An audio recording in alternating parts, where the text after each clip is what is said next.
लचोले कद के गोरे रंग के आदमी थे। उनकी उम्र 60 वर्ष से ऊपर थी। उनके बाल सफेद हो गए थे और वे साधु के जैसा, सन्यासी के जैसा लंबे लंबे दाढ़ी नहीं रखा करते थे। लेकिन चूंकि इनका बाल सफेद था, इसलिए इनका चेहरा सफेद रंग के कारण चमकते रहता था। वे अपने कमर में एक लंगोटी पहना करते थे और सर में कबीर के जैसे एक कटपटी टोपी, और बाल गोविंद भगत जी सर्दियों में एक काला कंबल ओढ़ लिया करते थे और वे माथे में चंदन का टीका हर वक्त लगाए रहते थे और उनके गले में तुलसी के जड़ की माला तो होती ही थी। तो बाल गोविंद भगत जी एक गृहस्थ आदमी थे, यानी कि घर बार वाले आदमी थे, लेकिन वे एक साधु भी थे। और इनकी जो पत्नी थी उनका मृत्यु हो चुकी थी, मतलब वो पहले हो चुका था, और वे अपने बेटे और उसकी पत्नी के साथ रहते थे। बाल गोविंद भगत जी थोड़ी मोड़ी खेती बाड़ी भी कर लिया करते थे। उनका परिवार होने के बावजूद बाल गोविंद भगत जी एक साधु की खरी परिभाषा में खड़े उतरते थे। वे अपना साहेब कबीर को मानते थे और वे हर वक्त उन्हीं का गीत गाते रहते थे।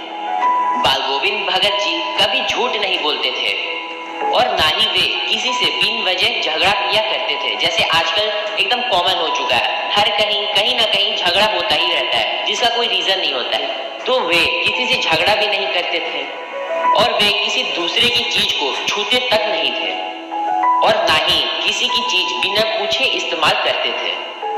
तो उनके खेत से जो भी उपजाऊ होती थी, जो भी सामान वहां से ग्रो करता था, उगता था, वे उसे अपने सिर पर लाद कर एक कबीरपंथी मठ में ले जाते थे, जो कि उनके घर से 4 कोस दूर था, और उस फसल को भेंट के रूप में चढ़ा दिया करते थे और उन्हें इसके बदले जो प्रसाद मिलता था वो उसी से अपना गुजारा करते थे।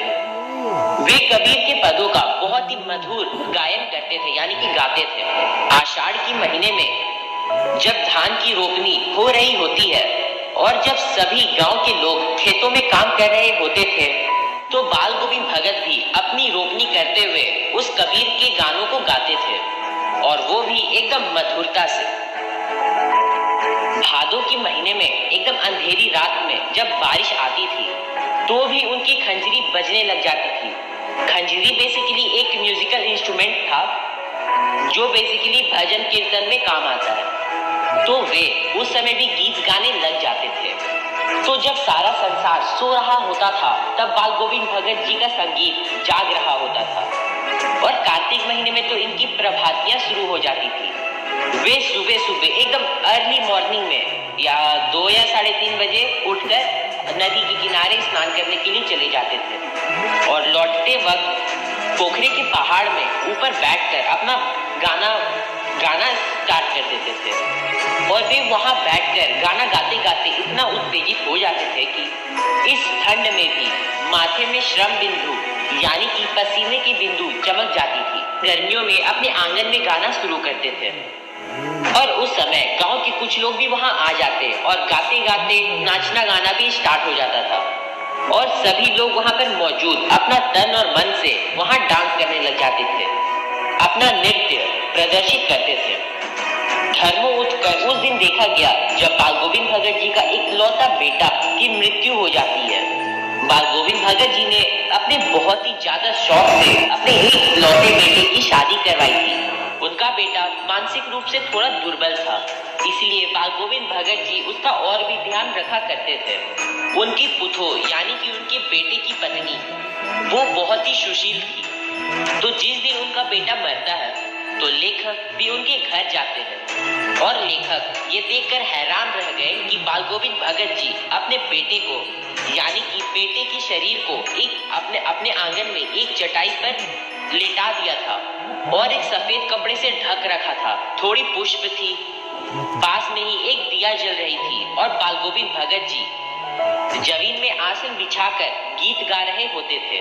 और फिर वे अपने बहू को भी रोने से मना करते हैं, क्योंकि वे ऐसा मानते थे कि मृत्यु से आत्मा अपने परमात्मा के पास चली जाती है और इसीलिए हमें मृत्यु पर रोना नहीं चाहिए और उत्सव मनाना चाहिए। बल्कि उन्होंने अपने बेटे की चिता को आग भी अपने बहू से दिलवाया और जैसे ही श्राद्ध की अग्नि पूरी हुई, उन्होंने अपने पुतों के भाई को बुलाया और उसके साथ उन्हें भेज दिया और उनके भाई से कह दिया, यानी कि उनके बेटे की वाइफ के भाई से कह दिया कि इनकी अब दूसरी शादी करवा देना।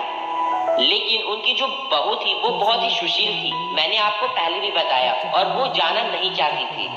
वे बाल गोविंद भगत जी के साथ रहकर उनकी सेवा करना चाहती थी, परंतु बाल गोविंद भगत ने कहा कि अगर तुम अपने भाई के साथ नहीं जाओगी तो मैं अपना ये घर छोड़कर चला जाऊंगा।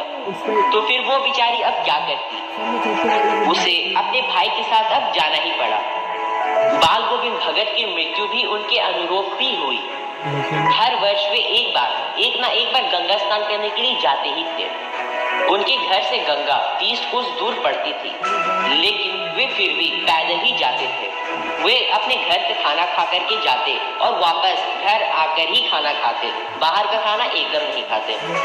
जबकि उन्हें इस यात्रा में 4 से 5 दिन का समय लग जाता था, तो वो इन दिनों में उपवास रखते थे।